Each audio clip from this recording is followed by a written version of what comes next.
Hello bakers, welcome back to the Cakers channel. If you want to learn how to decorate very stunning and show-stopping cakes, then this is the channel for you. Stay to the end of this video to see how I decorate a beautiful baby shark and little ducky themed two-tiered cake. I am starting off with cakes that are already filled, crumb coated, and had a final layer of buttercream applied. If you want to learn how I do these, please check out the video linked in the description box below, where you learn how to properly fill and stack your cake. So I'm covering this cake with 3 shades of pink, very beautiful shades. So as you can see, I'm covering the top of the cake first with fondant.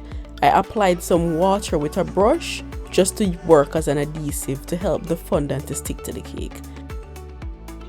For the sides of this beautiful cake, what I'll be doing is to create an ombre effect with that wavy pattern that you see, that water effect pattern in an ombre effect. So what I'm doing, I'm using my X-Acto knife to cut straight strips, so a straight line at the bottom of the strip, and the top of the strip will have that wavy line. And then I will use my fondant mat and a ball tool to thin out the edges of the fondant to create that crinkly, ruffly effect. And then I'll apply it to the cake from the top down. So the lighter shade at the top, and I'll go down to the base of the cake with the darker shade of pink.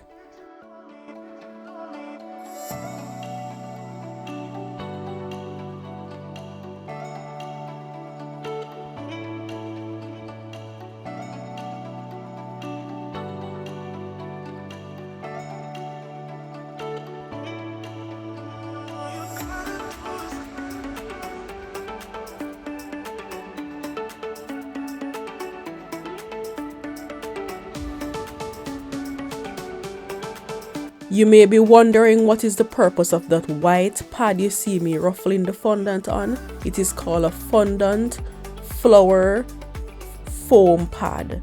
So what it basically does is just prevent the fondant from sticking to a countertop or sticking to itself while you're using the ball tool to press into it to create the ruffled edges.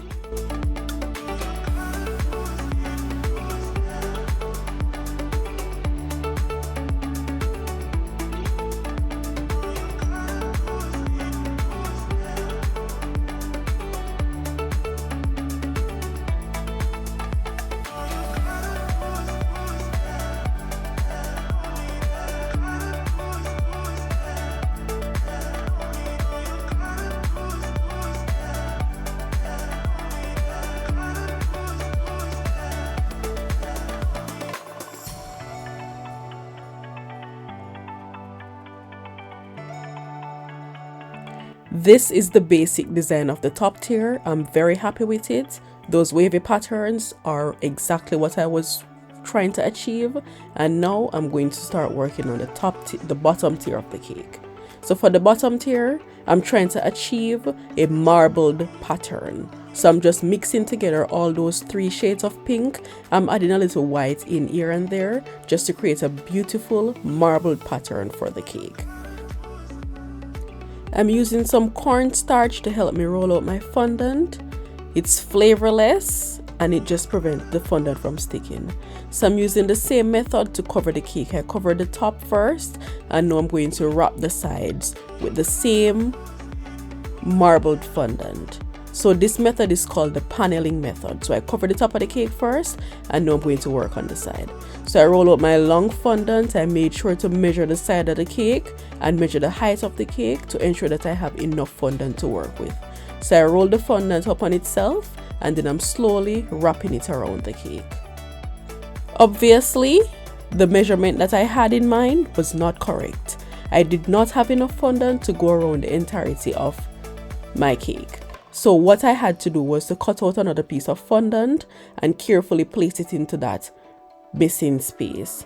However, this is the beauty of the marbled effect. It will not look unfinished or look tacky in any way.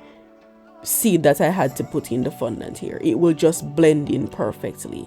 Take a look to see what I did.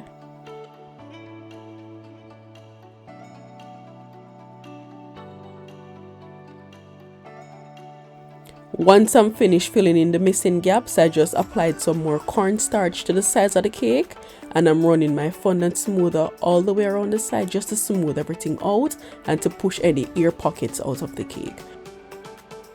This is very important because you don't want any air pockets to be trapped in your cakes, because it will just expand as the cake rests and ruin your design. I am now using my X-Acto knife to carefully cut away the excess fondant from the base of the cake, after which I will leave the cake as it is with the excess fondant at the top, and I'll put it in the refrigerator for about 10 minutes just to let the fondant firm up a bit. Once it's firm enough, I can easily use my X-Acto knife and cut away the excess, creating a very sharp edge.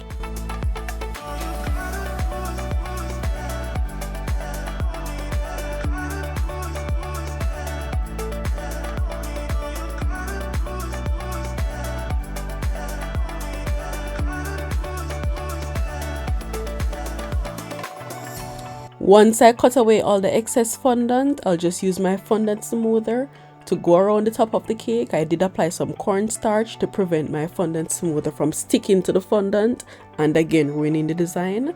And what you can do, as you see me doing here, is just to use something sharp and pointy to poke any air pockets that you see and release the air so that the fondant can stick to the cake properly.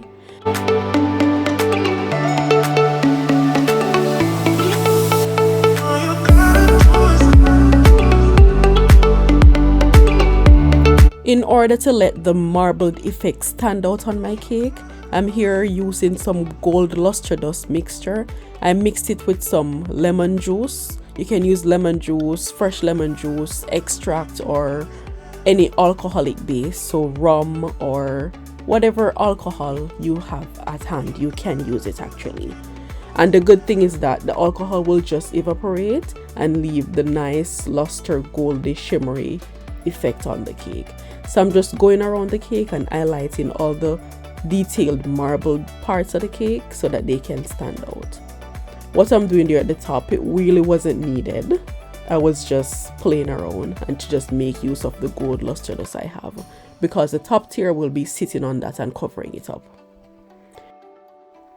Onto the top tier of the cake now, I'm using the same gold luster dust mixture to just put some gold onto the edge of those ruffles, just to create a beautiful effect and let the cake be a bit more shimmery. And as I said, you're learning to create statement pieces, so of course a little gold will just take it up a notch. I'm crushing some biscuits, just some regular sweet tea biscuits. I want to create a sand effect onto the base of the cake board, because you know it's a baby shark, little ducky themed cake, so what is better to put on the base than some sand. What I use just now is a steamer. So this steamer, it is just used to get rid of any excess cornstarch that is on the cake and to get rid of any white residues that's on your cake, and to just leave a very nice, smooth and flawless finish. You don't want a dusty looking cake. I wrapped the base of my cake board with a matching ribbon, and now I'm preparing to start my cake. So these straws that I'm inserting, they are very, very important. You need to insert the straws because you don't want your top tier, the weight of your top tier, to collapse into the second tier of your cake. So support is very, very important, and your top tier should be on a matching cake board. So I'm going to put on a 4-inch top tier, which is on a 4-inch cake board. So the 4-inch cake board will sit on top of those straws, and those straws will bear the weight of the cake on top. What I had in mind for this cake was to use a beautiful separator between the tiers, so it would have like a 3-tiered effect. However, the separator did not arrive on time. So what I did, I made some Rice Krispie treats. I have a video as well as to how I made those beautiful Rice Krispie treats.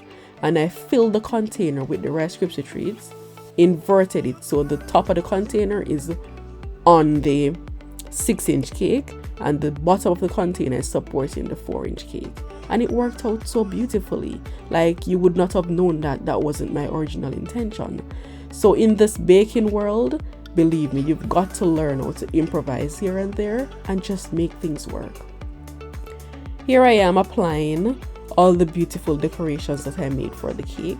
So those little duckies and that beautiful water creature thingy I applied to the top, those are all edible prints. So for all my edible prints, I always apply them to a fondant, to just a thin piece of fondant for additional support. I have a video as well as to how I prepare my edible prints for my cakes. You don't want to just put the edible print onto the cake, because coloring will bleed into the cake and it will just mess up the print and mess up the design of your cake and not look professionally done. So try to put it on a fondant and then you apply it to the cake. All I will be doing now is just continue applying all the beautiful decorations to the cake. So just sit back, relax, and enjoy the rest of this video.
This is the final result and I'm super happy with it. By the way, this cake was done for my daughter's first birthday celebration, and of course it was a statement piece, the center of attraction at her beautiful gathering. If you liked this video, please share with your friends and family and subscribe to this YouTube channel. Until next time, keep on baking.